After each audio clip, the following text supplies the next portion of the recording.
ఈ ఏడాది Davos world economic ఫోరంలో కుదుర్చుకున్న మరో కీలక ఒప్పందం సాకారమయ్యే దిశగా అడుగులు పడుతున్నాయి. ఆంధ్రప్రదేశ్లో ఫుడ్ క్లస్టర్ ఏర్పాటుకు యునైటెడ్ అరబ్ ఎమిరేట్స్ ముందుకు వచ్చింది. ఇందులో భాగంగా యుఏఈ ఆర్థిక పర్యాటక శాఖ మంత్రి అబ్దుల్లా బిన్ తౌక్ అల్మరీ నాయకత్వంలోని ప్రతినిధుల బృందం అమరావతి సచివాలయంలో ముఖ్యమంత్రి నారా చంద్రబాబు నాయుడుతో ప్రత్యేకంగా భేటీ అయింది. ఈ ఏడాది దావోస్ పర్యటనలో ఏపీలో ఫుడ్ క్లస్టర్ ఏర్పాటుకు యుఏఈ సంసిద్ధత వ్యక్తం చేయగా తాజాగా జరిగిన ఈ సమావేశంలో ఆహార శుద్ధి రంగంలో ఆంధ్రప్రదేశ్లో వాల్యూ చైన్ ఏర్పాటు చేయాలని నిర్ణయించారు. దావోస్ సదస్సులో ఈ ఏడాది కుదుర్చుకున్న మరో కీలక ఒప్పందం సాకారమయ్యే దిశగా ముందడుగు పడింది. ఆంధ్రప్రదేశ్లో ఫుడ్ క్లస్టర్ ఏర్పాటు చేసేందుకు యునైటెడ్ అరబ్ ఎమిరేట్స్ ముందుకొచ్చింది. ఈరోజు రాష్ట్ర సచివాలయంలో ముఖ్యమంత్రి చంద్రబాబు నాయుడుతో యుఏఈ ఆర్థిక పర్యాటక శాఖ మంత్రి అబ్దుల్లా బిన్ తౌక్ అల్ మర్రీ నేతృత్వంలోని ప్రతినిధుల బృందం సమావేశమైంది. ఆంధ్రప్రదేశ్లో యుఏఈ ఫుడ్ క్లస్టర్ ఏర్పాటుపై ముఖ్యమంత్రి చంద్రబాబుతో యుఏఈ ప్రతినిధుల బృందం చర్చించింది. ఈ ఏడాది దావోస్ పర్యటన సందర్భంగా సీఎం చంద్రబాబు నాయుడు చేసిన ఆహ్వానానికి స్పందించిన యుఏఈ ఏపీలో ఫుడ్ క్లస్టర్ ఏర్పాటుకు సంసిద్ధత వ్యక్తం చేసింది. ఆహార శుద్ధి రంగంలో ఏపీలో వాల్యూ చైన్ ఏర్పాటు చేయాలని యుఏఈ నిర్ణయించింది. ఈ మేరకు ఏపీ ప్రభుత్వం యునైటెడ్ అరబ్ ఎమిరేట్స్ మధ్య భాగస్వామ్యం ఏర్పాటైంది. ఈ భాగస్వామ్యంతో మామిడి, అరటి, కోకోతో పాటు వివిధ ఉద్యాన ఉత్పత్తులను అంతర్జాతీయ మార్కెట్లకు పంపేలా వాల్యూ చైన్ను ఏర్పాటు చేయాలని నిర్ణయించారు. ఈ సమావేశంలో యుఏఈ ప్రతినిధుల బృందంతో పాటు మంత్రి టీజే భరత్, ఫుడ్ ప్రాసెసింగ్ పరిశ్రమలు, ఆంధ్రప్రదేశ్ ఆర్థిక అభివృద్ధి మండలి ఉన్నతాధికారులు పాల్గొన్నారు. మంగళగిరి ప్రజలకు ఎల్లప్పుడూ అండగా ఉంటానని, ఏ సమస్య వచ్చినా పరిష్కరిస్తానని, అన్ని రంగాల్లో మంగళగిరి నెంబర్ 1గా నిలబడాలని రాష్ట్ర ఐటీ విద్యాశాఖల మంత్రి నారా లోకేష్ అన్నారు. భారతదేశంలోనే మంగళగిరిని ఆదర్శ నియోజకవర్గంగా తయారు చేయాలన్నదే తన ధ్యేయమని అన్నారు. ఎన్నికల సమయంలో బట్టలు పెట్టి పట్టాలిస్తానన్న ప్రధాన హామీని నేను నెరవేర్చానని అన్నారు. ఏపీలో టీడీపీ, జనసేన, బీజేపీ కలిసికట్టుగా పనిచేస్తున్నాయని, ఢిల్లీలో ఎన్డీఏ ప్రభుత్వం, రాష్ట్రంలో డబుల్ ఇంజిన్ సర్కారు ఉన్నాయన్నారు. అభివృద్ధి సంక్షేమంతో పాటు మన పిల్లలకు ఇక్కడే ఉద్యోగాలు కల్పించేందుకు ప్రణాళికాబద్ధంగా పనిచేస్తున్నానని అన్నారు. మంగళగిరి అభివృద్ధికి అన్ని విధాల సహాయ సహకారాలు అందిస్తున్న ప్రధాని Modi, CM Chandrababu, deputy CM Pawan అన్నకు ధన్యవాదాలు తెలిపారు. మన ఇల్లు మన లోకేష్ కార్యక్రమంలో భాగంగా స్థానిక సీకే కన్వెన్షన్ సెంటర్లో ఏర్పాటు చేసిన సభలో మంగళగిరి, తాడేపల్లి మండలాలకు చెందిన పేదలకు శాశ్వత పట్టాలను మంత్రి నారా లోకేష్ పంపిణీ చేశారు. ఈ సందర్భంగా మంత్రి మాట్లాడుతూ 2024 ఎన్నికల తర్వాత మంగళగిరి ప్రజలే నా నమ్మకమయ్యారన్నారు. 2019 ఎన్నికల్లో నేను స్థానిక ప్రజలను అర్థం చేసుకునే లోపు ఎన్నికలు అయిపోయాయని, ఫలితంగా 5,300 ఓట్లతో ఓడిపోయానని చెప్పారు. 2 రోజులు బాధపడినా మీ మనసును గెలవాలని ఆనాటి నుంచి తన ప్రయాణం ప్రారంభించానన్నారు. 5 ఏళ్లలో ఎప్పుడు ఎవరిని కలిసినా మా భూమికి శాశ్వత హక్కు కావాలని అడుగుతూ వచ్చారని, ఒకేసారి అందరి భూములను రెగ్యులరైజ్ చేయలేను, అధికారంలోకి వచ్చాక 5 ఏళ్లలో ఇచ్చిన మాట నిలబెట్టుకుంటానని చెప్పానన్నారు. ఈరోజు 3,000 మందికి శాశ్వత పట్టాలు అందజేస్తున్నామన్నారు. దశాబ్దాలుగా ఇక్కడి ప్రజలు ఎవరొచ్చి తమ ఇళ్ళు, స్థలాలు లాగేసుకుంటారోనని భయంతో బతికారని, ఈ రోజుతో ఆ భయం పోతుందని, భూమిపై శాశ్వత హక్కును కూటమి ప్రభుత్వం కల్పిస్తుందన్నారు. సుమారు 1,000 కోట్ల విలువైన భూమిని ఈరోజు అందిస్తున్నామని, మీ భూమిని ఇకపై కుటుంబ అవసరాలకు బ్యాంకుల్లో పెట్టి లోన్ తీసుకోవచ్చని, ఎవరొచ్చినా మీ భూమిని తీసుకోలేరన్నారు. కూటమి ప్రభుత్వంలో సంక్షేమం, అభివృద్ధి జోడెడ్ల బండిలా సాగుతున్నాయన్నారు. మంగళగిరిలో అండర్ గ్రౌండ్ డ్రైనేజీ, 24 గంటలు త్రాగునీరు, పార్కులు, శ్మశానాల అభివృద్ధి వంటి ఎన్నో కార్యక్రమాలు చేపట్టామన్నారు. ఇచ్చిన ప్రతి హామీని నిలబెట్టుకోవటమే లక్ష్యంగా కూటమి ప్రభుత్వం చిత్తశుద్ధితో పనిచేస్తోందన్నారు. ప్రస్తుతం రాష్ట్రాన్ని అభివృద్ధి చేయాలంటే కేంద్ర సహకారం అవసరం. ప్రధానమంత్రి మోదీజీ అన్ని విధాలుగా సహకారం అందిస్తున్నారన్నారు. ఈ కార్యక్రమంలో రాష్ట్ర Padmashali corporation chairman Nandam Abaddayya, Janasena incharge Chillapalli Srinivasarao, TDP senior నేతలు పోతినేని శ్రీనివాసరావు, వల్లభనేని వెంకటరావు తదితరులు పాల్గొన్నారు. 5 సంవత్సరాలు ఎప్పుడు మంగళగిరి ప్రజల్ని కలిసినాం. ఆయా దశాబ్దాలుగా మేము మా ప్రాంతంలో నివసిస్తున్నాం. బంధువులు గాని, మిత్రులు గాని అందరూ మా ప్రాంతంలో ఉన్నారు. రూపాయి జమ చేర్చి ఈరోజు ఇల్లు కట్టుకున్నాం. ఎవరో అపోవాలేస్తున్నారు, ఇక్కడ ఉండేదానికి లేదంటున్నారు, రేపు మా భూమి లాగేసుకుంటున్నా అంటున్నారు. మీరు మా భూమికి శాశ్వత హక్కు కల్పించండి అని మీరు అడుగుతూ వచ్చారు. ఆ రోజు నేను మీ అందరికి ఒకటే చెప్పా, ఒకేసారి అందరు భూముల్ని నేను రెగ్యులరైజ్ చేయలేను. ఎందుకంటే కొన్ని అటవీ శాఖ కింద ఉంటాయి, కొన్ని కొండ పోరంబోకని ఉంటాయి. అనేక క్లాసిఫికేషన్స్ కింద ఉంటాయి. కానీ తప్పనిసరిగా ఇచ్చిన హామీ 5 సంవత్సరాలు నేను నిలబెట్టుకుంటా అన్నాను.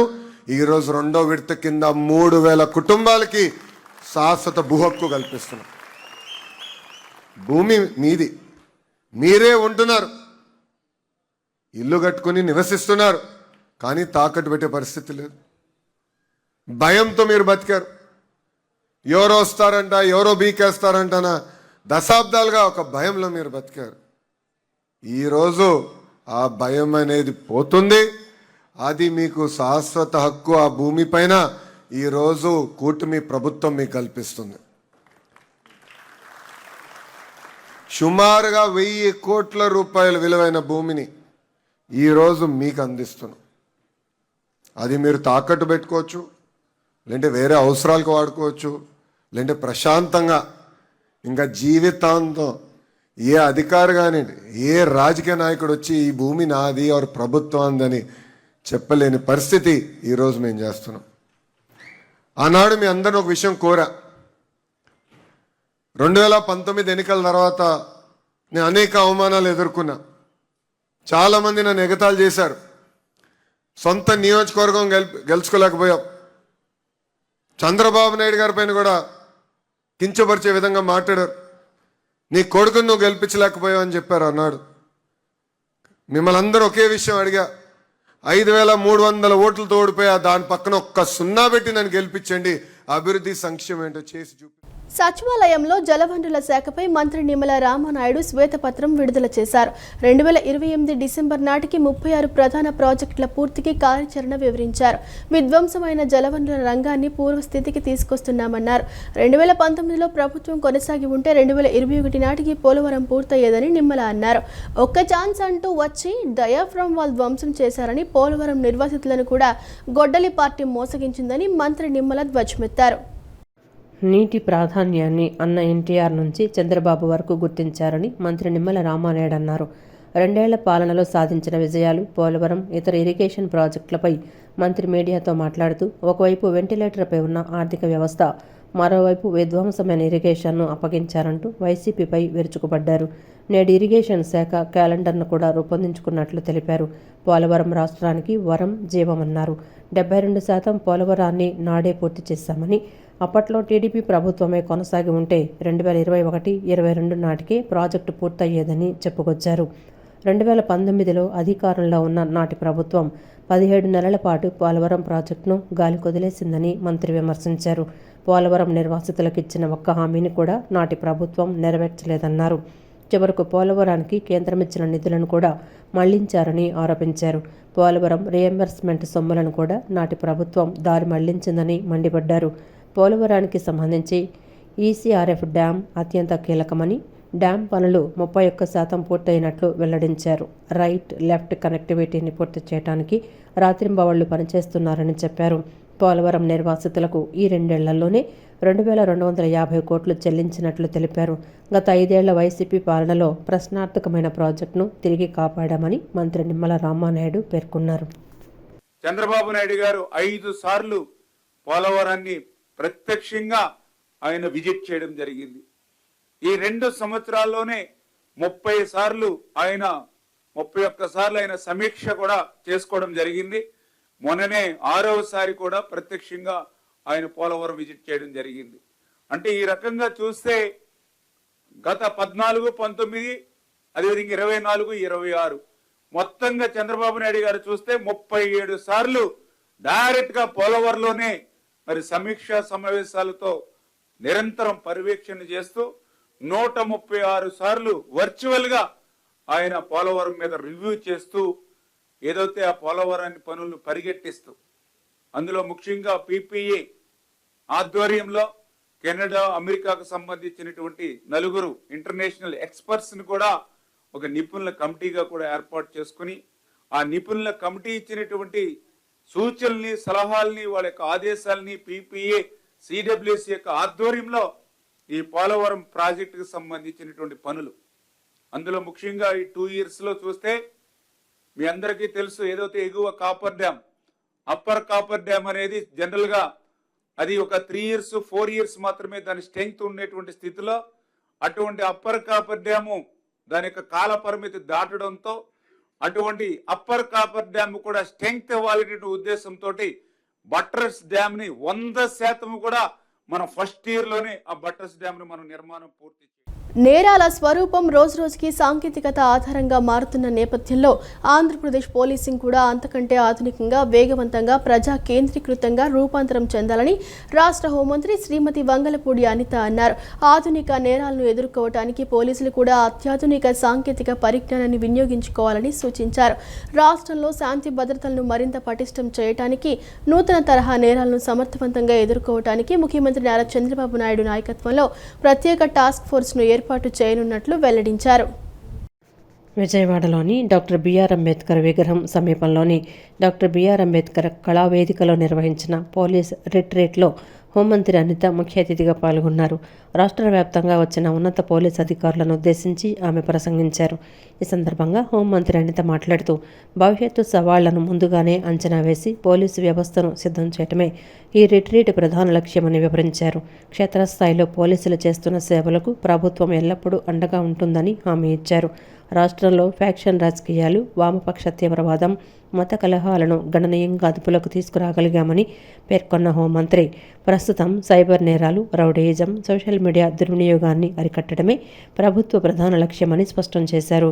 సోషల్ మీడియా వేదికగా అసత్య ప్రచారం పెరుగుతోందని, ప్రజలను తప్పుదారి పట్టించే ప్రచారాన్ని వాస్తవాలు, ఆధారాలతో తిప్పికొట్టే బాధ్యత పోలీసులదేనని అన్నారు.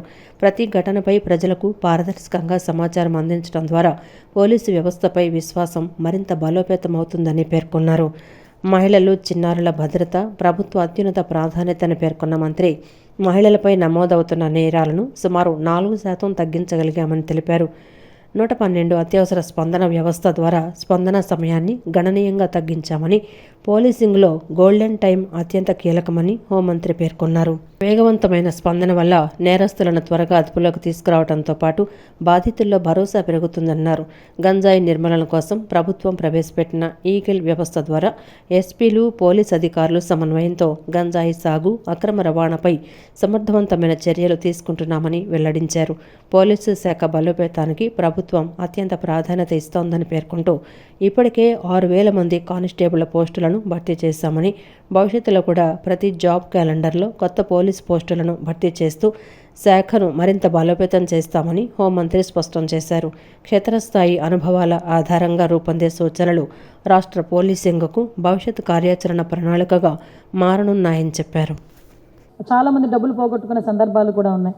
ఇలాంటి వాటన్నిటిని కూడా ప్రివెంట్ చేయాలి అనుకునేటప్పుడు గౌరవ ముఖ్యమంత్రి గారు కూడా పదే మన డీసీపీ గారు, చాలామంది ఆఫీసర్స్ అందరూ కూడా చెప్పడం, సార్ కూడా దీని మీద ప్రత్యేకమైన దృష్టి పెట్టి ఈ cyber police stations new technology విధానాన్ని, అదేవిధంగా సోషల్ మీడియా మీద కూడా ఒక టాస్క్ ఫోర్స్ని కూడా ఏర్పాటు చేయడానికి కూడా మనకందరికీ కూడా సపోర్ట్ చేసే పరిస్థితులు, ఈరోజు టాస్క్ ఫోర్స్ని కూడా అనౌన్స్ చేసే పరిస్థితులు కూడా కనిపిస్తున్నాయి.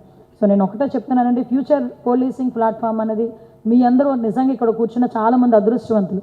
ఎందుకంటే రాబోయే 20 సంవత్సరాల్లో పోలీసింగ్ వ్యవస్థ ఎలా ఉండాలి అని మీ చేతులతో మీరు ఇచ్చిన సూచనల మేరకు రాసుకోగలిగే నిజంగా ఒక బుక్ లాంటిదే ఇది.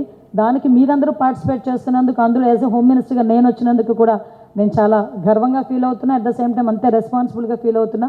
రేపు సీఎం గారు వచ్చిన ఈ మీటింగ్లో మీ తాలూకా థాట్ ప్రాసెస్ కానీ, మీ తాలూకా ఇన్నోవేటివ్ థాట్స్ కానీ, ఇంప్లిమెంటేషన్స్ కానీ నేను ఒకటే కోరుకుంటున్నానండి. ఏదో వేగ్గా మనం రాసి ఇవ్వటం కాదు, దాన్ని ఏమంటారంటే రివర్స్ ఇంజనీరింగ్ అంటుంటాం మనం కొన్ని సందర్భాల్లో. అంటే రివర్స్ నుంచి కూడా అది ఎలా హౌ టు ఇంప్లిమెంట్. ప్రజల విశ్వాసాన్ని మరింత పెంపొందించేలా రాబోయే 20 సంవత్సరాల సవాళ్లను ఎదుర్కొనే అత్యాధునిక పోలీసింగ్ వ్యవస్థను నిర్మించడమే లక్ష్యమని రాష్ట్ర డీజీపీ హరీష్ కుమార్ గుప్తా అన్నారు. మారుతున్న నేరాల స్వరూపాన్ని దృష్టిలో పెట్టుకుని 10 కీలక అంశాలతో కూడిన భవిష్యత్ కార్యాచరణను రూపొందించినట్లు వెల్లడించారు. సాంప్రదాయ పోలీసింగ్కు బదులుగా డిజిటల్ టెక్నాలజీ ఆధారిత పోలీసింగ్కు ప్రాధాన్యం ఇవ్వనున్నట్లు తెలిపారు. విజయవాడ అంబేద్కర్ విగ్రహం సమీపంలోని డాక్టర్ బిఆర్ అంబేద్కర్ కళావేదికలో నిర్వహించిన పోలీస్ రిట్రీట్ కార్యక్రమంలో రాష్ట్ర డీజీపీ హరీష్ కుమార్ గుప్తా పాల్గొని ప్రసంగించారు.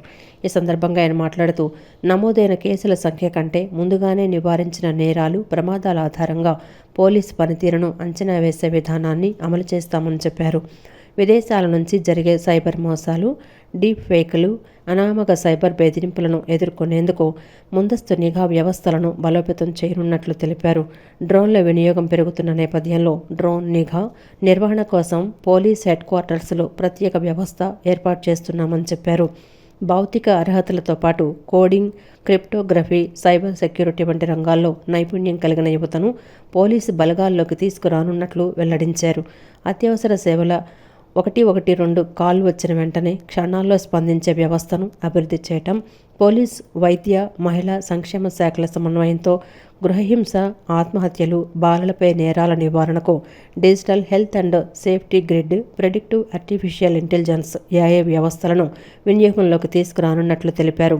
ఈ లక్ష్యాల సాధన కోసం 0 నుంచి 3 సంవత్సరాలు స్వల్పకాలిక, 3 నుంచి 7 సంవత్సరాలు మధ్యకాలిక, 7 నుంచి 20 సంవత్సరాలు దీర్ఘకాలిక దశల వారీ కార్యాచరణ ప్రణాళికతో ఏపీ పోలీసు శాఖ ముందుకు సాగుతుందని డీజీపీ హరీష్ కుమార్ గుప్తా స్పష్టం చేశారు.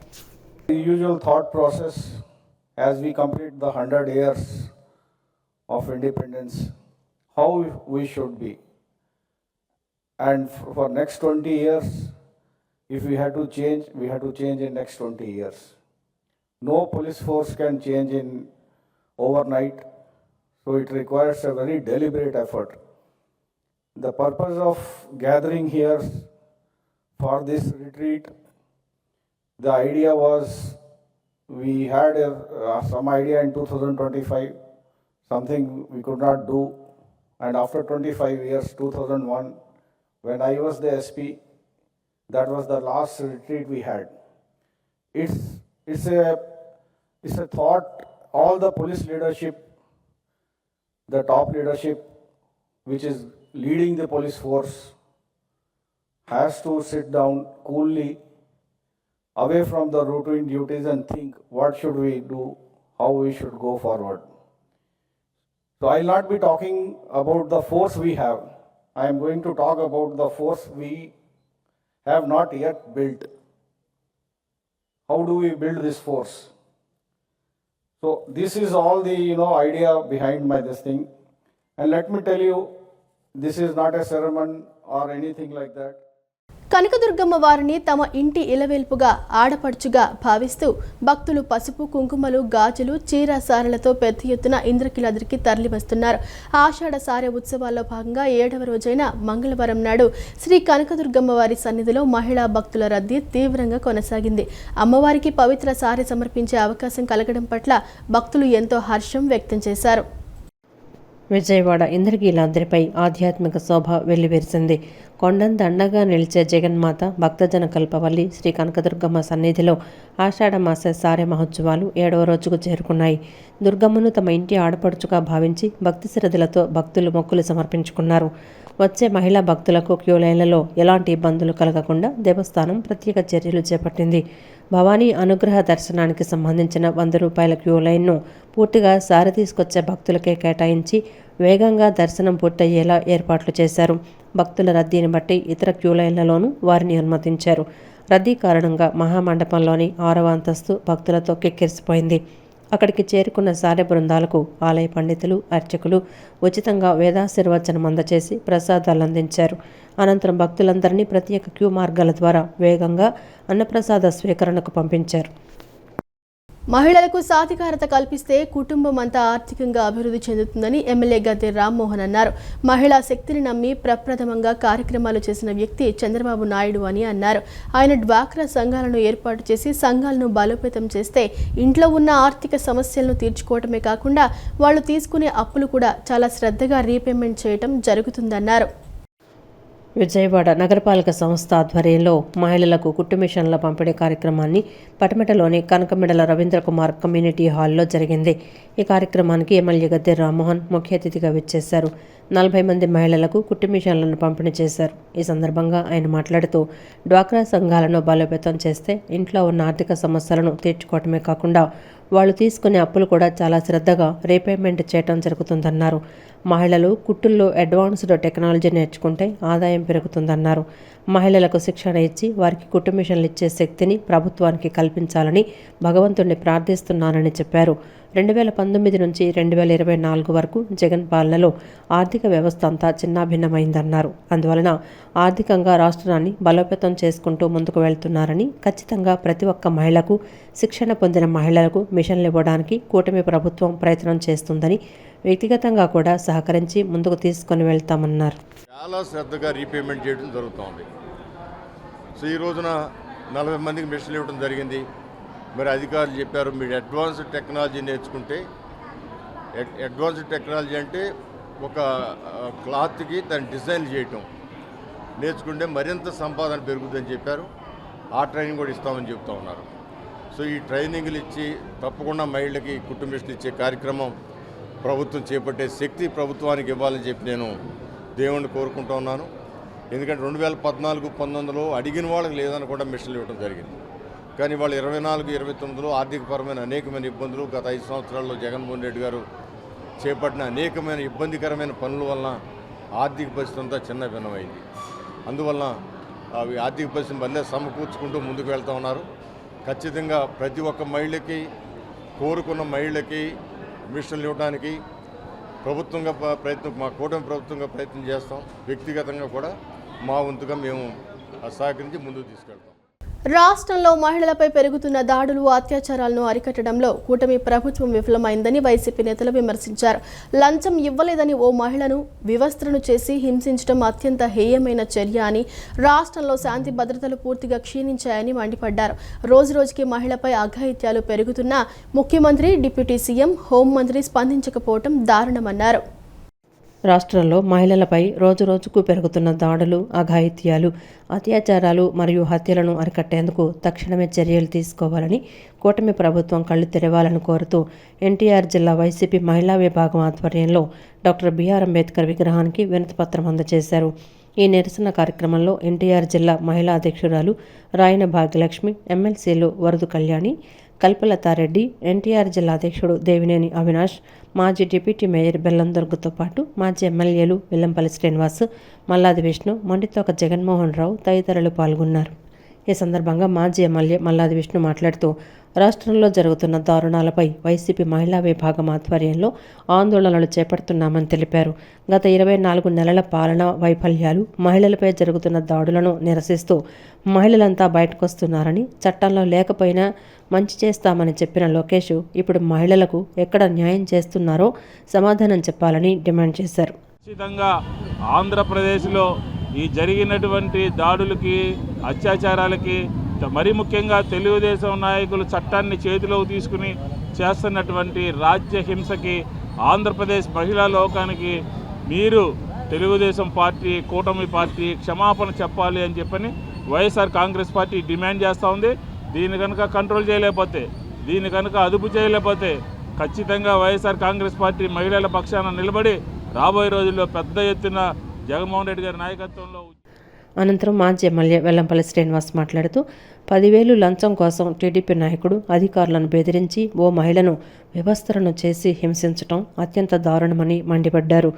ఎమ్మెల్యే చెప్తేనే కేసు నమోదు చేస్తామని పోలీసులు అనడం చూస్తుంటే రాష్ట్రంలో లా అండ్ ఆర్డర్ ఎక్కడుందో అర్థమవుతుందన్నారు. మహిళల్ని వ్యవస్థ చేస్తే నామమాత్రపు కేసులు పెట్టి మీరు చేతులు దులుపుకుంటారా? ఎంతవరకు సంబంధించిన ఇది? అందుకనే ఈరోజు వైఎస్ఆర్ కాంగ్రెస్ పార్టీ ఇష్యూని చాలా సీరియస్గా తీసుకుంది. మీరు కఠినమైన సెక్షన్లు పెట్టి వాళ్ళని మీరు కనుక శిక్షించకపోతే ఇది రాష్ట్ర వ్యాప్తంగా కూడా ఉద్యమాలు చేసి ఆ మహిళలకి, ఆ కుటుంబానికి వైఎస్ఆర్సీపీ అండగా ఉంటుందని మీ ద్వారా మీరు తెలియపరచుకుంటారు. అనంతరం ఎన్టీఆర్ జిల్లా అధ్యక్షుడు దేవినేని అవినాష్ మాట్లాడుతూ కూటమి పాలనలో రెడ్ బుక్ రాజ్యాంగం నడుస్తోందని, రాష్ట్రంలో జంగిల్ రాజ్ తరహా పాలన సాగుతోందని విమర్శించారు. బాధితులకు న్యాయం జరగాలంటే నిందితులందరినీ కఠినంగా శిక్షించాలని, రాష్ట్రంలో ఇలాంటి ఘటనలు జరుగుతున్నందుకు ముఖ్యమంత్రి సిగ్గుపడాలని అన్నారు. ఈరోజు ఆంధ్రప్రదేశ్ వైపు చూసి ఇన్ని అన్యాయాలు జరుగుతున్నాయి. ఎమ్మెల్యేలే సిగ్గు లేకుండా దాడులు చేసే పరిస్థితి ఈరోజు ఆంధ్రప్రదేశ్లో ఉంది. కాబట్టి ఈరోజు మహిళా లోకం ప్రతి ఒక్కరి గారా ఈ రాష్ట్రంలో జగన్మోహన్ రెడ్డి గారు ఒక పరిపాలన కోరుకుంటున్నారు. దానికి అనుగుణంగా ప్రతి మహిళా గారా ఈ కూటమి ప్రభుత్వానికి రోజులు దగ్గర పడే విధంగా మహిళలందరి గారా ఏకమై చంద్రబాబు నాయుడికి కూటమి ప్రభుత్వాన్ని దించి, ఆమె గొడవ జరిగిన రోజే 10,000 రూపాయలు నాకు లంచం అడుగుతున్నాడు, నా ఇంటి ముందు నా బోరు నేను వేసుకోవటానికి నేను ఎందుకు లంచం ఇవ్వాలని చెప్పి ఏదైతే 15వ తారీఖు 3 గంటలకి ఆమె పోలీస్ స్టేషన్కి వెళ్ళి కంప్లైంట్ ఇవ్వడానికి వెళ్తే ఆమెను 3-4 గంటల సేపు అక్కడ నివిరించి ఆమె దగ్గర కంప్లైంట్ కూడా తీసుకోకుండా ఆమె గాయాలతో వెళ్తే నీ గాయాలకి మందు వేయించుకో అని చెప్పి హాస్పిటల్కి పంపించారు. ప్రజల ఆరోగ్యం, నగర సౌందర్యం పెంపొందించే విధంగా చర్యలు చేపడుతున్నామని విజయవాడ నగరపాలక సంస్థ కమిషనర్ ధ్యానచంద్ర అన్నారు. పచ్చదనం పెరగడం వల్ల నగర సౌందర్యం మెరుగుపడటమే కాకుండా పర్యావరణ పరిరక్షణకు కూడా ఎంతో దోహదపడుతుందని అన్నారు. నగర పరిశుభ్రత విషయంలో ఎట్టి పరిస్థితుల్లోనూ నిర్లక్ష్యానికి తావు ఉండకూడదని, నగర ప్రధాన రహదారులు ఎల్లప్పుడూ పరిశుభ్రంగా, ఆకర్షణీయంగా ఉండేలా ప్రత్యేక కార్యాచరణ చేపట్టాలని అధికారులను ఆదేశించారు. నగర పర్యటనలో భాగంగా నగరపాలక సంస్థ కమిషనర్ ధ్యానచంద్ర నగరంలోని Mahatma Gandhi road, Ben circle, flyover, Kanakadurga వారధి పరిసర ప్రాంతాల్లో క్షేత్రస్థాయిలో పర్యటించి పారిశుద్ధ్య నిర్వహణ, పచ్చదనం పెంపు, ప్రజలకు అందుతున్న మౌలిక సదుపాయాలను పరిశీలించారు. ఈ సందర్భంగా కమిషనర్ మాట్లాడుతూ నగరంలో పచ్చదనం పెంపుపై ప్రత్యేకంగా దృష్టి సారించాలని, ప్రధాన రహదారులు, ఫ్లైఓవర్ల పరిసరాల్లో సాధ్యమైనంత మేరకు మొక్కలు నాటాలని, వాటి సంరక్షణకు ప్రత్యేక ప్రణాళిక రూపొందించాలని అధికారులకు సూచించారు. అధిక వాహన రద్దీ కారణంగా ఈ ప్రాంతాల్లో వాయు కాలుష్యం, ఉష్ణోగ్రతలు ఎక్కువగా ఉంటాయని, మొక్కల పెంపకం ద్వారా కాలుష్యాన్ని తగ్గించడంతో పాటు నగర వాతావరణాన్ని ఆహ్లాదకరంగా మార్చవచ్చని పేర్కొన్నారు. నగర పరిశుభ్రత విషయంలో ఎట్టి పరిస్థితుల్లోనూ నిర్లక్ష్యానికి తావు ఉండకూడదని అధికారులను ఆదేశించారు. ముఖ్యంగా ఫ్లైఓవర్లపై వర్షపు నీరు సజావుగా వెళ్లేందుకు ఏర్పాటు చేసిన డ్రైనేజీ జాలీలు, వాటర్ ఇన్లెట్లు దుమ్ము, మట్టి, చెత్తతో మోసుకుపోకుండా ఎప్పటికప్పుడు శుభ్రపరచాలని సూచించారు. వర్షాకాలంలో నీరు నిల్వ ఉండకుండా ముందస్తు చర్యలు తీసుకోవడం ద్వారా ట్రాఫిక్కు అంతరాయం కలగకుండా, ప్రజలకు ఇబ్బందులు తలెత్తకుండా చూడాలని తెలిపారు. పారిశుద్ధ్య సిబ్బంది నిర్వహిస్తున్న పనులను అధికారులు నిరంతరం పర్యవేక్షించాలని, ఎక్కడైనా సమస్యలు కనిపిస్తే వెంటనే స్పందించి శాశ్వత పరిష్కారం చూపాలని కమిషనర్ ఆదేశించారు. అనంతరం కృష్ణలంకలోని ఏపీఎస్ఆర్ఎం పాఠశాల సమీపంలో ఉన్న అన్నా క్యాంటీన్ను కమిషనర్ పరిశీలించారు. క్యాంటీన్లో అందిస్తున్న ఆహార నాణ్యతను ఎల్లప్పుడూ అత్యున్నత ప్రమాణాలతో నిర్వహించాలని, పరిశుభ్రమైన వాతావరణంలో భోజనం అందించాలని నిర్వాహకులకు సూచించారు. త్రాగునీటి సరఫరా, వంటకు వినియోగించే నీటి నాణ్యత విషయంలో ఎలాంటి రాజీ ఉండకూడదని స్పష్టం చేశారు. క్యాంటీన్ను ప్రతిరోజు నిర్ణీత సమయానికి ప్రారంభించి లబ్ధిదారులకు ఎలాంటి అసౌకర్యం కలగకుండా అన్ని సౌకర్యాలు అందుబాటులో ఉండేలా చర్యలు తీసుకోవాలని అధికారులను ఆదేశించారు. ఈ పర్యటనలో zonal commissioner Keshammi, chief medical health officer incharge doctor Gopala Nayak, సిబ్బంది పాల్గొన్నారు. విజయవాడ కొత్త ప్రభుత్వ ఆసుపత్రిలో పనిచేస్తున్న పారిశుద్ధ్య కార్మికులకు 3 నెలల నుంచి జీతాలు ఇవ్వకపోవడంతో తీవ్ర ఇబ్బందులు పడుతున్నారని సిఐటియు నాయకులు దోనిపూడి కాశీనాథ్ అన్నారు. అటు ప్రభుత్వం కానీ, ఇటు ఆసుపత్రి సూపరింటెండెంట్ కానీ స్పందించడం లేదన్నారు. ఆసుపత్రి సూపరింటెండెంట్ బాధ్యత తీసుకుని 2-3 రోజుల్లో కార్మికులకు పెండింగ్ జీతాలు ఇప్పించేలా చర్యలు తీసుకోవాలని, లేని పక్షంలో పని బంద్ చేస్తామని హెచ్చరించారు. ప్రభుత్వ ఆసుపత్రిలో పనిచేస్తున్న పారిశుద్ధ్య కార్మికులకు పెండింగు జీతాలు ఇవ్వాలని డిమాండ్ చేస్తూ సిఐటియు తూర్పు నగర కమిటీ ఆధ్వర్యంలో విజయవాడ కొత్త ప్రభుత్వ ఆసుపత్రి వద్ద పారిశుద్ధ్య కార్మికులు ధర్నా నిర్వహించారు. సిఐటియు నాయకులు దోనిపూడి కాశీనాథ్ మాట్లాడుతూ విజయవాడ కొత్త ప్రభుత్వ ఆసుపత్రిలో 3 మాసాలుగా పారిశుద్ధ్య కార్మికులకు జీతాలు ఇవ్వటం లేదని, జీతాలు ఇవ్వని ప్రతిసారి ధర్నా చేస్తే తప్ప జీతాలు ఇవ్వటం లేదన్నారు. ఎవరైనా జీతాలు పెంచమని ధర్నాలు చేస్తారని, ఇక్కడ పారిశుద్ధ్య కార్మికుల దురదృష్టం ఏమిటంటే జీతాలు నెల ఇవ్వండి అని ధర్నాలు చేయాల్సి వస్తోందన్నారు. ఆల్ సర్వీసెస్ గ్లోబల్ అనే సంస్థకు కాంట్రాక్ట్ ఇచ్చారని, ఇంతకుముందు కాంట్రాక్టర్ ఉన్న సమయంలో ఇటువంటివి జరగలేదన్నారు. ప్రస్తుతం ఉన్న కాంట్రాక్టర్కు జీతాలు ఇవ్వటం చేత కాకపోతే తప్పుకోవాలని మరొక కాంట్రాక్టర్ వస్తాడన్నారు. పారిశుద్ధ్య కార్మికులకు ఇబ్బందులు పెట్టడం సమంజసం కాదన్నారు. ప్రభుత్వం, ఆసుపత్రి సూపరింటెండెంట్ ఎవరూ పట్టించుకోవటం లేదన్నారు. ఆసుపత్రి సూపరింటెండెంట్ బాధ్యత తీసుకోవాలని, 2-3 రోజుల్లో జీతాలు పడకపోతే పని బంద్ చేస్తామన్నారు. ప్రభుత్వం ఇవ్వకపోతే నువ్వెందుకు కాంట్రాక్టర్వే తప్పుకో. ప్రభుత్వం ఇవ్వాలి అని అనుకున్నప్పుడు, ప్రభుత్వం బిల్లు ఇస్తేనే నేను జీతం ఇస్తాననుకున్నప్పుడు నువ్వు కాంట్రాక్టర్గా పనికిరావు. నువ్వు చేయాల్సిన పని ఏంటి? ముందు పెట్టుబడి పెట్టి తర్వాత బిల్లు తీసుకోవడం. కానీ అది లేకుండా వాళ్ళు ఇస్తే నేను ఇస్తానంటే, వాళ్ళు ఇస్తే నువ్వు ఇస్తానంటే మాకు అవసరంలా. మాకు కావాల్సింది నెల జీతం. నెల 5వ తారీఖు కల్లా మా జీతం పడకపోతే నీ సంగతి ఏంటో తేలుస్తాం. నీదే కాదు, నీ ఆఫీస్ ముందు కాదు, నీ ఆఫీస్ ముందు పెట్టడమే కాదు, అవసరమైతే నీ ఇంటి దగ్గరికి కూడా వస్తాం. ఇవి మాకు అనుభవమే. ఇటువంటి కాంట్రాక్ట్ వర్కర్స్ని ఇబ్బంది పెడుతుంటే కాంట్రాక్ట్ ఇళ్ల ముందే దుకాణం పెట్టినటువంటి రోజులు ఉన్నాయి. ఆ పరిస్థితి రాకుండా చూసుకోవటం నీ బాధ్యత. 2 నెలల జీతం వెయ్యాలి, సూపరింటెండెంట్ బాధ్యత తీసుకోవాలి. ఈ 2-3 రోజుల్లో జీతాలు పడకపోతే 10 మంది చేసేటువంటి దానికి కూడా వెనకాడం. మా బాధలు వాళ్ళకి తెలియట్లేదా?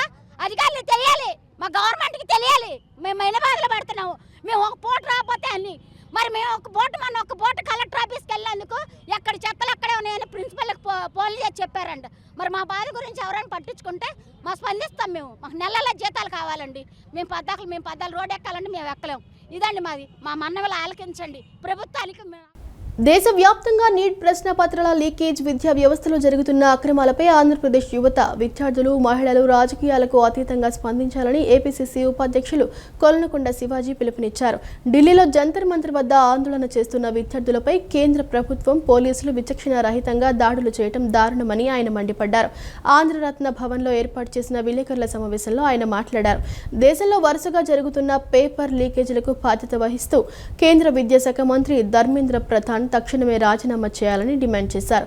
ఏపీలోని ప్రాంతీయ పార్టీల వైఖరిని తప్పుబడుతూ మన రాష్ట్ర విద్యార్థులు కూడా జాతీయ స్థాయి సమస్యలపై గళం విప్పాల్సిన అవసరం ఉందన్నారు.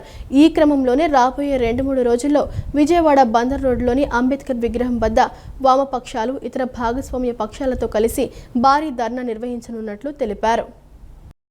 రాజకీయాలకు అతీతంగా, వర్గాలకు అతీతంగా కామన్ కాజ్ ఎవరైతే పరీక్ష పేపర్ల లీకుకు కారణమయ్యారో వాళ్ళని పదవి నుంచి తొలగించండి అని చెప్తా ఉంటే కూడా వీళ్ళు పెడచెవిని పెడుతున్నారు. కాబట్టి మీరందరూ యాక్టివేట్ అయ్యి ఆంధ్రప్రదేశ్ కూడా కదమా హిందీ రాష్ట్రాలతో మీకు సంఘీభావం ఉంటుంది, మద్దతు ఉంటుంది, నైతిక మద్దతు ఇస్తామని చెప్పాల్సిన బాధ్యత మన యువత, మహిళ మీద ఉందని ఇప్పుడైనా మీరు పార్టీ హద్దులు చెరిపేసుకొని అందరూ బయటకు వచ్చి కాక్రోచ్ జనతా పార్టీని, అలాగే కాంగ్రెస్ ఇండియా కూటమి శక్తుల్ని బలపరిచి ధర్మేంద్ర ప్రధాన్ రాజీనామా చేయాలని చెప్పి ఈరోజు పత్రికా విలేకరుల సమావేశంలో ఈ విషయాన్ని పౌర సమాజానికి మనవి. ఒక దళిత మహిళ అయిన హోంమంత్రి అనితను మాజీ మంత్రి అంబటి రాంబాబు ఏకవచనంతో సంబోధించడం ఆయనకున్న దళిత, మహిళా వ్యతిరేక మనస్తత్వానికి నిదర్శనమని ఎంఎస్పీ జాతీయ నాయకుడు మంద వెంకటేశ్వరరావు మాదిగ విమర్శించారు.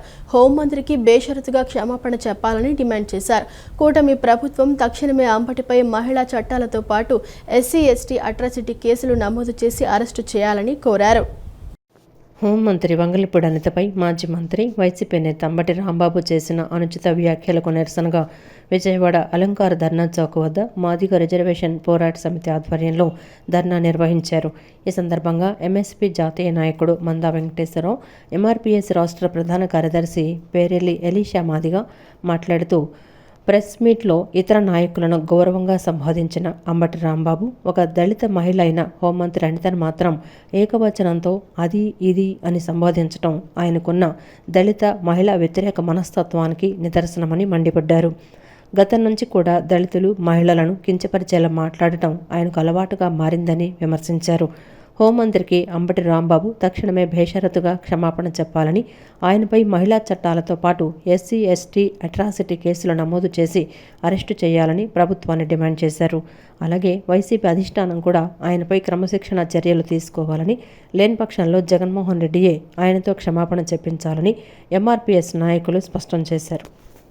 గతంలో వైసీపీ ప్రభుత్వం అధికారంలో ఉన్నప్పుడు, ఆయన మంత్రిగా ఉన్నప్పుడు ఒక మహిళతో ఫోన్ సంభాషణ జరిగింది. ఆ ఫోన్ సంభాషణలో 1 గంట వస్తే చాలు, 1 అరగంట వస్తే చాలు అని అసభ్యంగా మాట్లాడాడు. అప్పుడు జరిగిన సంఘటన కానీ ఇప్పుడు జరిగిన సంఘటన కానీ చూస్తే అంబటి రాంబాబుకి మహిళల పట్ల కానీ, దళిత మహిళల పట్ల కానీ గౌరవ మర్యాదలు లేవని చెప్పేసి తెలియజేసుకున్నాం. రాజ్యాంగబద్ధంగా ఉన్న హోంమంత్రి గారిని అట్లా మాట్లాడడం చాలా దుర్మార్గం. తక్షణమే క్షమాపణ చెప్పాలి. లేని పక్షంలో జగన్మోహన్ రెడ్డి గారు అంబటి రాంబాబు చేత క్షమాపణ చెప్పించాలని ఈ సందర్భంగా మేము డిమాండ్ చేస్తా ఉన్నాం. మందా వెంకటేశ్వరరావు మాదిగా ఎంఎస్పీ జాతి. దళితులపై చేసినటువంటి, దళిత మహిళలపై చేసినటువంటి అనుచిత వ్యాఖ్యలపై ఆయనకి ఎస్సీ అట్రాసిటీ కేసు కట్టి ఆయన అరెస్ట్ చేయాలని చెప్పి ఈ రాష్ట్ర ప్రభుత్వాన్ని మేము డిమాండ్ చేస్తున్నాం. ఖచ్చితంగా వైసీపీ ప్రభుత్వం కూడా ఆయన పట్ల చర్యలు తీసుకొని ఆయనకి ఏదైతే ఈనాడు వైసీపీ ప్రభుత్వంలో అధికారంలో పదవి ఉందో ఆ పదవి నుంచి ఆయన వైదొలిగించి క్రమశిక్షణ చర్యలు ఆయన పైన వైసీపీ ప్రభుత్వం కూడా తీసుకో. పాదాలు మడమల్లో వచ్చే నొప్పులను చిన్న సమస్యగా తీసుకోవడం ప్రమాదకరమని Yashoda Hitec City consultant orthopaedic surgeon, foot and ankle specialist doctor DB Aditya Somayaji చెప్పారు. ప్రారంభ దశలోనే చికిత్స తీసుకోకపోతే శాశ్వత వైకల్యానికి దారితీసే ప్రమాదం ఉందన్నారు. యశోద హైటెక్ సిటీలో ప్రపంచ స్థాయి స్కానింగ్ పరికరాలతో సమస్యలను ఖచ్చితంగా గుర్తించి చిన్న కోతలతో నొప్పి తక్కువగా ఉండే ఆధునిక శస్త్రచికిత్సలు చేస్తున్నామని వెల్లడించారు. యశోద హైటెక్ సిటీ ఆసుపత్రి ఆధ్వర్యంలో గాంధీనగర్లోని హోటల్ ఎల్లాపురంలో నిర్వహించిన media consultant orthopaedic surgeon, foot and ankle specialist doctor DB Aditya Somayaji మాట్లాడుతూ పాదాల నొప్పులను నిర్లక్ష్యం చేస్తే భవిష్యత్తులో నడవలేని పరిస్థితి ఏర్పడే ప్రమాదం ఉందని హెచ్చరించారు. వయసు పైబడడం వల్లే నొప్పులు వస్తున్నాయని భావించి చాలామంది చికిత్స ఆలస్యం చేస్తున్నారని, మధుమేహంతో వచ్చే పాదపుండ్లు, మడమ నొప్పులు, పాదాల ఆకృతి మారడం వంటి సమస్యలను ప్రారంభ దశలోనే గుర్తిస్తే శాశ్వత వైకల్యాన్ని నివారించవచ్చని తెలిపారు. యశోద హైటెక్ సిటీలో ప్రపంచ స్థాయి స్కానింగ్ పరికరాలతో సమస్యలను ఖచ్చితంగా గుర్తించి చిన్న కోతలతో నొప్పి తక్కువగా ఉండే ఆధునిక శస్త్రచికిత్సలు చేస్తున్నామన్నారు. అవసరమైతే 3D సాంకేతికత, నాణ్యమైన ఇంప్లాంట్లతో కీళ్ల మార్పిడి చేసి రోగులు మళ్లీ సాధారణ జీవితానికి చేరుకునేలా చికిత్స అందిస్తున్నామని వివరించారు. ముఖ్యంగా మధుమేహ వ్యాధిగ్రస్తులు ప్రతిరోజు పాదాలను పరిశీలించుకోవాలని, సరైన చెప్పులు ధరించాలని, ఎలాంటి నొప్పి లేదా అసౌకర్యం కనిపించినా వెంటనే వైద్యులను సంప్రదించాలని వైద్యులు సూచించారు. ఈ సమావేశంలో యశోద హైటెక్ సిటీ మార్కెటింగ్ ప్రతినిధులు కూడా పాల్గొని ఆసుపత్రి అందిస్తున్న ఆధునిక వైద్య సేవలను వివరించారు. ప్రతి నెల 3వ మంగళవారం కుందా హాస్పిటల్ సత్యనారాయణపురంలో డాక్టర్ డిబి ఆదిత్య సోమయాజీ సేవలు అందించనున్నారు. ఈ పత్రికా సమావేశంలో Andhra Pradesh marketing manager K Chandrashekar, marketing ప్రతినిధి ఆర్ శ్యామ్ కృష్ణసాయి పాల్గొన్నారు. సో డయాబెటిక్ ఫుట్ అనేది చాలా పెద్ద ప్రాబ్లం. సో వెంటనే డాక్టర్ని కలవాలి, నెగ్లెక్ట్ చేయకూడదు. సో ఇలాగా ఫుట్ అండ్ యాంకిల్లో చాలా ప్రాబ్లమ్స్ ఉన్నాయి. అలాగే యాంకిల్ ఫ్రాక్చర్స్ తీసుకుంటే చాలామంది మడమ ఫ్రాక్చర్స్ పై నుండి పడిపోయారు. 10 ఏళ్ళ క్రితం పడిపోయానండి, 3 ఏళ్ళ క్రితం పడిపోయానండి, మడమ ఇరిగిందండి, ఇంకా నొప్పి తగ్గలేదు. సో వీళ్ళందరికీ ఏంటంటే ఆ మడమ బోన్ ఇరుగుతుంది చాలామంది. ఆ మడమ చుట్టుపక్కల బోన్స్ చాలా ఉంటాయి. ఒక పాదంలోనే మనకి 22 బోన్లు ఉంటాయి. ఒక చిన్న పాదంలో చిన్న బోన్స్ ఎన్ని కంటే 21-22 బోన్స్ ఉన్నాయి మనకి. అవి జాయింట్స్, ఎంత చిన్న జాయింట్స్, వాటికి ఏదో ఎఫెక్ట్ అయినా మన బాడీ మొత్తం వెయిట్ పాదం మీదే పడుతుంది. సో పాదం యొక్క ఇంపార్టెన్స్ అది. సో ప్రాపర్ ఫుట్వేర్ వేసుకోవడం, ప్రాపర్ చెప్పులు, ప్రాపర్ షూస్ వేసుకోవడం, పాదాన్ని ప్రొటెక్ట్ చేసుకోవడం అనేది ప్రతి వాడి బాధ్యత. ఎందుకంటే మన ఫుట్ మాత్రమే మన వెయిట్ తీసుకుంటుంది. అందరూ మోకాలు రిప్లేస్మెంట్, హిప్ రిప్లేస్మెంట్ గురించి మాట్లాడతాం, అవి ఎంతో ఇంపార్టెంట్. బట్ పాదమే లాస్ట్ వెయిట్కి తీసుకునే బోన్, మొత్తం బాడీ వెయిట్ పాదం మీదే ఉంటుంది. సో ఫుట్ యాంకిల్ అనేది చాలా ఇంపార్టెంట్. ఇది నెగ్లెక్ట్ చేయకూడదు. వాపులు, నొప్పులు, పాత ట్రామాలు, ఇమీడియట్ పాత ఇంజురీస్ ఉన్నా, ఇంతకుముందు దెబ్బ తగిలి ఉన్నా, ఇంకా నొప్పి తగ్గకుండా ఉంటున్నా, ఇటువంటి వాటికి ఇప్పుడు చాలా మంచి ట్రీట్మెంట్స్ అందుబాటులోకి వచ్చాయి. కీహోల్ సర్జరీస్ అందుబాటులోకి వచ్చాయి. ఓపెన్ చేసేసి ఆపరేషన్స్ కూడా స్టిల్ చేస్తున్నాం, అవి కూడా చాలా బాగా వర్క్ చేస్తాయి. చాలా మటుకు అందుబాటులో ఉన్నాయి, ఎక్కడో కాదు మన దగ్గరే ఉన్నాయి. సో ఎక్కడెక్కడికి వెళ్ళాల్సిన పని లేదు. ఈ వార్తలు ఇంతటితో సమాప్తం. మరో బులెటిన్తో మళ్ళీ కలుద్దాం. అంతవరకు సెలవు, నమస్కారం.